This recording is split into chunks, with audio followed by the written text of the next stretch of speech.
Hello and welcome back to Inherited Dawn, a One Piece podcast. We are here to break down the official release of Chapter 1188, Not Him. And what a title. Oda is just twisting the knife with that one, because this whole chapter builds up to one of the coldest final lines in the entire series. Imu looks down at a defeated, stab-through-the-chest Luffy and says, "I know you aren't Joy Boy. He was far stronger." It's a complete reframing of their entire conflict. This isn't a long-awaited rematch for Imu, it's pest control. It's brutal. It's absolutely savage. We thought this was the clash of ages, the final boss battle, and for Imu, it's just Tuesday. We are going to break down every single devastating beat. If you want to be right here with us as we figure out what that even means for Luffy's journey, make sure you're following the show wherever you get your podcasts. It's the best way to make sure you never miss an episode. Let's start at the beginning. The chapter opens right in Imu's head. Yeah, we get this hazy, scratchy-looking flashback. It's not even a clear memory. It feels more like a nightmare he can't shake. Imu is thinking back to the first time he met the original Joy Boy, and he's actively telling himself Luffy is not him. He's long dead. It's not just a thought. It feels like he's trying to convince himself of it, like he's repeating a mantra to calm himself down. Because despite that, he can't stop seeing Joy Boy's silhouette in Luffy. It's almost like he's haunted by this image. We've seen other characters recognize the voice or the will in Luffy, but this is different. This isn't recognition. It feels like a form of post-traumatic stress. This fight is deeply, deeply personal for Imu in a way we're only just beginning to understand. He's not fighting the Straw Hat Captain. He's fighting a ghost. It's like he's trying to gaslight himself into not being afraid, but you can tell he is.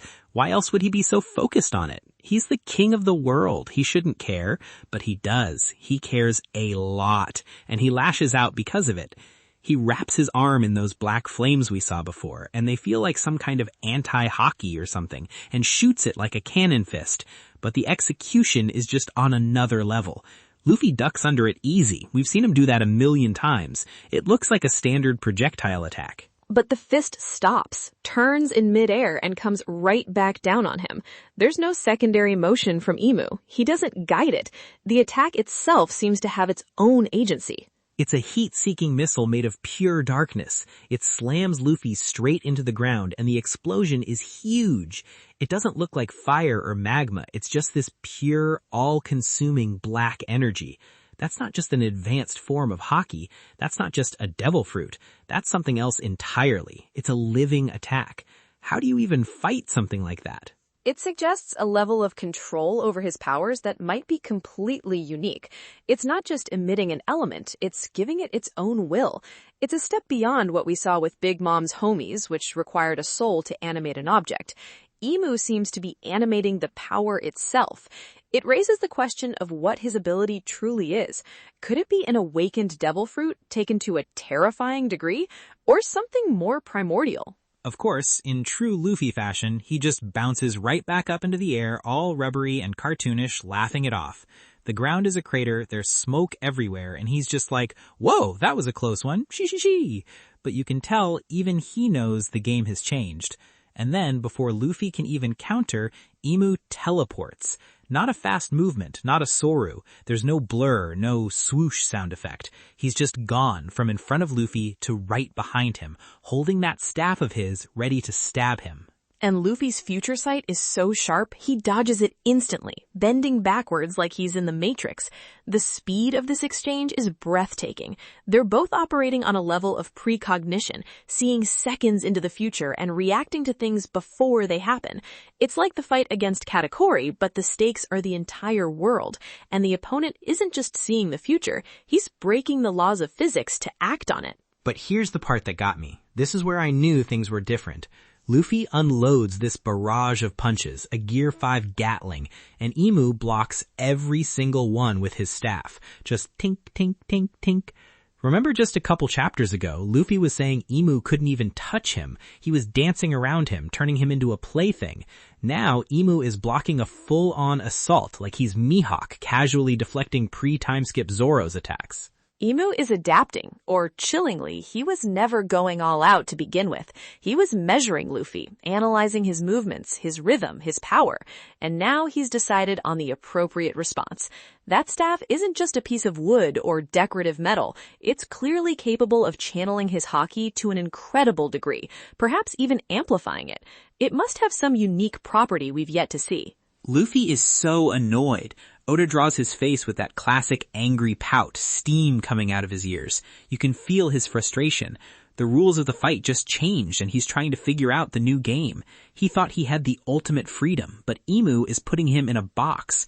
And then Emu fires that Omen attack, those arrow-like things, those black spiky projectiles. Luffy barely dodges the first one.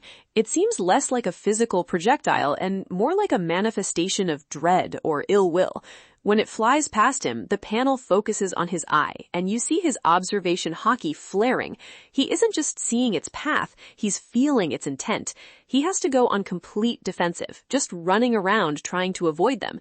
They seem to home in on him, much like that first Dark Fist. It's a whole volley of them. It's like a storm of pure bad luck coming for him. But this is what makes Luffy so terrifying. He's not just gonna run. He finds the answer in his roots. Gomu Gomu no Jet Gatling. He just plants his feet and punches them out of the sky. Da-da-da-da-da-da-da-da-da-da. He uses one of his oldest, most reliable techniques to counter a power that feels ancient and conceptual. He doesn't need a tricky ability. He just needs his fists. It's a perfect character moment. Emu's attack is complex, esoteric, maybe even a power before devil fruits. Luffy's response is simple, direct, and powerful. I don't care what it is. If it's coming at me, I'm gonna punch it. And in that moment of victory, punching away this storm of evil, he looks down and sees Loki on the ground, wounded from the earlier attack. He thinks he's dead, and all the goofiness of Gear 5 just vanishes. His face gets serious. The cartoony eyes turn sharp. He decides to end it. He shouts that he won't let his death be in vain and unleashes a brand new attack. Gomu Gomu no Majin. He turns into a giant muscular genie-like form. The smoke from his Gear 5 shoulders and back expands and solidifies into these enormous, powerful arms, while his main body becomes almost ethereal. It's another incredible application of his imagination. He sees a problem, an enemy that needs to be obliterated for hurting a friend, and literally becomes the solution he dreams up. A Majin, or demon god, to grant a wish of vengeance. He's going to grant one wish, a first-class ticket to oblivion for Emu. This was the moment for me. Oda's been building Gear 5, showing us all these cartoonish Looney Tunes things he can do, but this felt different. This was pure, unadulterated power, born from righteous anger, for the sake of someone else. Super! And then, in the most Oda-esque way possible, the tension is immediately and completely undercut. As Luffy prepares this world-ending attack, Loki just yells from the ground, "Hey, I'm not dead, you moron." It's so perfect. It's the most One Piece thing ever. Luffy's face just lights up. His whole giant, terrifying Majin form just deflates slightly, and he gets this big, goofy grin. He's so genuinely happy. All the rage is gone in an instant. The fight can wait. His new acquaintance is okay. Emu does not share the sentiment. While Luffy is celebrating, Emu has already retargeted Loki with another Omen attack. There's no sentimentality, no honor, just cold, tactical efficiency. He sees Loki as a loose end, a witness maybe, a real threat. Ragnar, the giant, throws himself in front of Loki to shield him. He's wounded, he's tired, but his loyalty is absolute. The honor of the giants is just unreal. But he wouldn't have been enough. The Omen was going to tear right through him. Then the shield arrives. Jinbei, the helmsman of the Straw Hat Pirates, standing there like a mountain. He uses Karakusaga Wada Seiken, that shockwave punch, and just dissipates the Omen attack completely. It doesn't block it, it neutralizes it. The timing is immaculate. He wasn't even in the panel before, and suddenly he's there, rock solid. And it's such a perfect matchup. Fishman Karate uses the water and the atmosphere to generate its power. He's using the very essence of the sea to counter the power of what might be the devil in this world. The sea rejects those with devil's powers, and Jinbei is wielding the sea itself as a weapon. It's poetic. And his line is just so Jinbei, so calm, so dependable. He asks Luffy, "Captain, would you like me to protect this individual?" He doesn't ask who Loki is or what's going on. He just sees his captain's intent and acts. That's a real first mate right there. Sorry, Zoro. That's a real crewmate. Luffy, of course, says yes, because it'll make the fight easier, and because, in his mind, Loki is his friend now. He's already decided. It's official. Luffy said it. That's an unbreakable bond now, whether Loki likes it or not. And from Loki's shocked, grumpy reaction, he does not. He probably doesn't even know what to make of it. But it doesn't matter. Luffy collects people. He collects allies, friends, entire kingdoms. That's his real power. That might be the very thing Emu doesn't understand about Joy Boy. Not the Nika powers, but the ability to forge bonds. Then we cut away to the other Straw Hats, and you get a real sense of the scale of this. Nami and Usopp are just staring at this god-tier battle, and Nami asks the big question, who is Emu? We, the readers, know he's the king, but they don't. And Brook provides the context. He says that as far as he knows, the only authority above the Knights of God are the 5 elders themselves. His knowledge comes from his time as a royal guard, and then as a pirate in a very different era. He understands the power structure as it was presented to the world. So Usopp makes the logical jump. Emu must be the commander of the Knights of God, the secret leader, the one even hiddener than Garling. It makes sense, right? A secret hidden leader for a secret hidden army. But Brook isn't sure, and his line here is chilling. He says, the world government is the most mysterious organization in history. This is coming from a man who died, came back to life as a soul, wandered for decades, and sailed with a pirate king. For him to say that? For him to look at the grand line, devil fruits, and his own existence and still call the government the most mysterious thing? It means the secrets go deeper than any of us can imagine. And even while this is all happening, they're still worried about Gunko, the giant frozen in ice. The ice is melting from all the heat and energy from the fight, and they're already planning what to do next to help her. Even with a god-level battle happening right there, a battle for the fate of the world, their priority is the person they promised to save. Classic Straw Hats. And this is where the plot threads start to braid together. The camera goes back to Emu, and he seems surprised. Not by the fight, but by something else. He's looking at the ice around Gunko and realizes his big dark fist explosion earlier didn't even crack it. Which means he was trying to. He wasn't just firing randomly at Luffy. The explosion was collateral, but it looks like the target was the ice. He was intentionally trying to free her. Why? Why would the king of the world care about some random giant frozen in a block of ice? We get a clue a second later. He overhears Brook call her by a different name, Shuri. And that name hits Emu like a thunderbolt. The panel shows his eye widening. He has a flash of memory, another one of those scratchy, distorted panels. He wonders if this Brook is the same person he encountered that fateful day in Asperia. Okay, let's stop right there. Asperia. That's a name I don't think we've ever heard before in the series. It sounds like a kingdom, and that fateful day sounds like it was a long, long time ago. This isn't just a casual memory. It's a core memory, a pivotal event in Emu's life.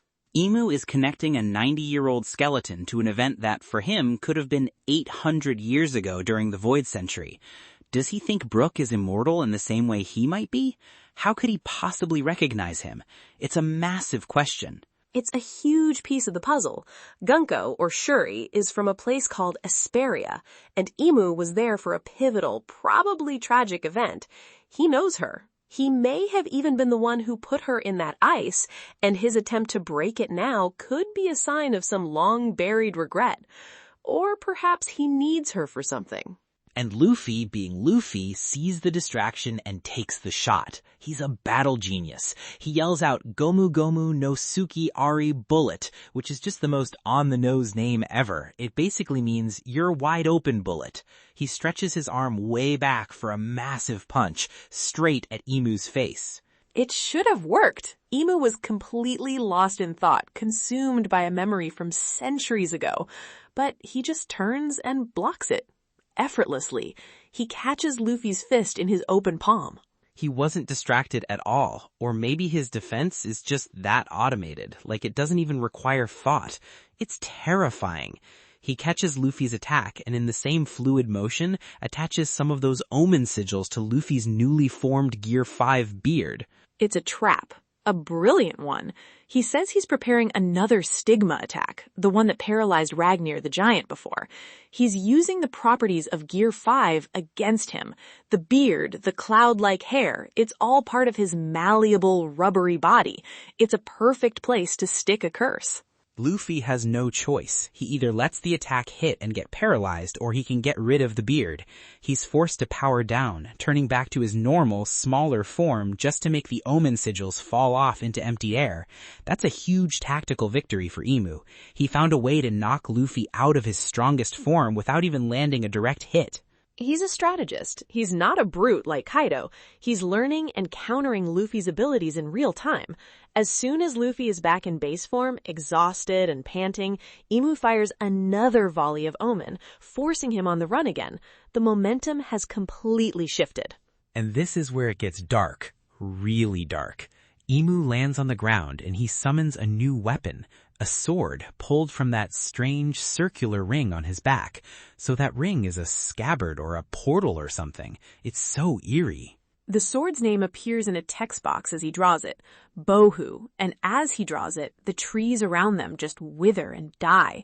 The grass turns brown, the leaves crumble to dust. The life is visibly draining out of the forest in a perfect circle around him. It's a life-draining sword. It doesn't just cut matter, it cuts vitality itself. Luffy is just standing there, staring in shock as the whole landscape turns to dust around them. It's like something out of a horror movie. That sword is cursed with a capital C. I wonder if it's one of the legendary named blades we've heard about, but one that's been corrupted or has a demonic will.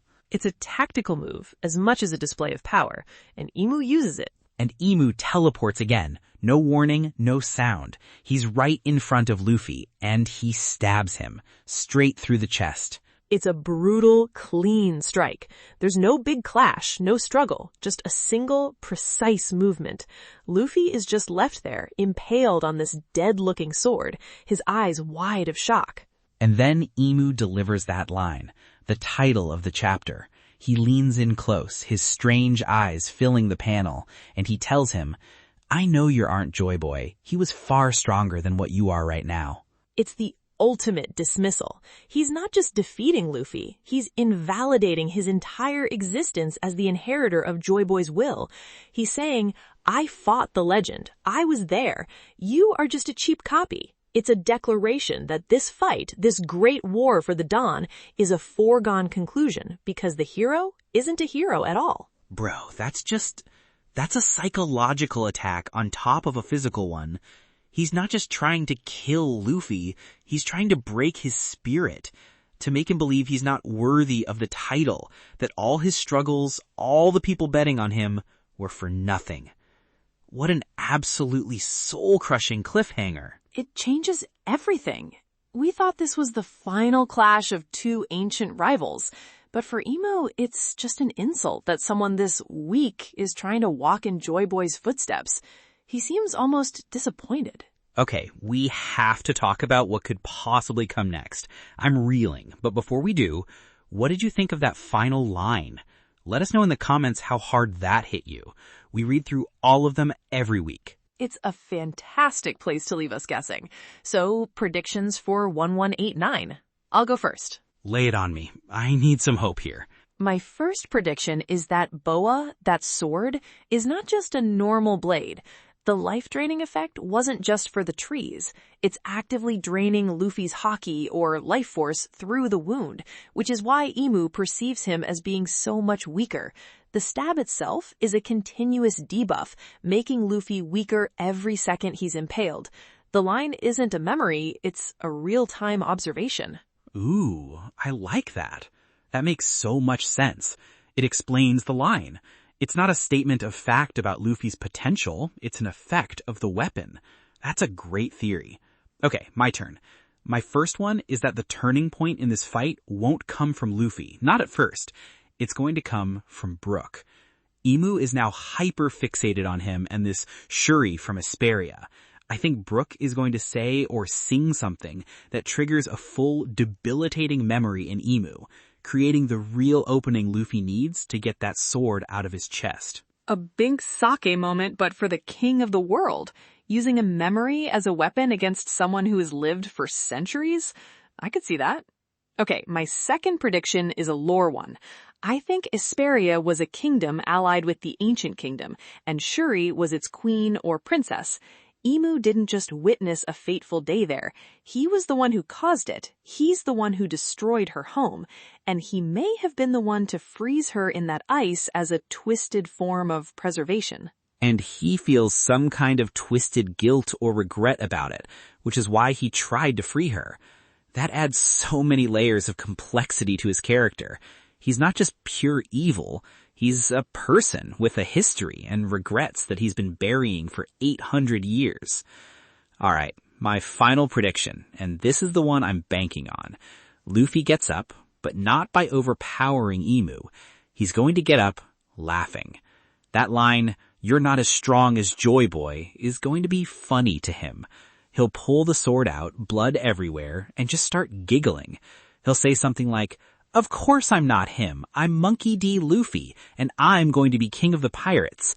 And that declaration of self, of not being a copy but being his own man, is what will let him reignite Gear 5 and turn the tables. He's not fighting for a legacy, he's fighting for his friends. A rejection of the destiny Emu is trying to force on him. He's not a title, he's a person. That feels very Luffy. My last prediction is that we're not going to see the fight continue next chapter. The stab and Emu's line about Joy Boy being stronger is going to trigger a full flashback chapter. Not in Luffy's head, but for us, the audience. I think we are finally going to see the original Joy Boy and Emu in the Void Century. Oda is going to show us exactly what Emu means and what that original conflict looked like. A full-on Void Century chapter. Bro, don't play with my heart like that. After all this time to finally see it. But you're right, the setup is perfect for it. The ultimate cliffhanger to lead into the ultimate reveal. And that is where we will leave it for this week. This was Inherited Dawn. We'll see you next time.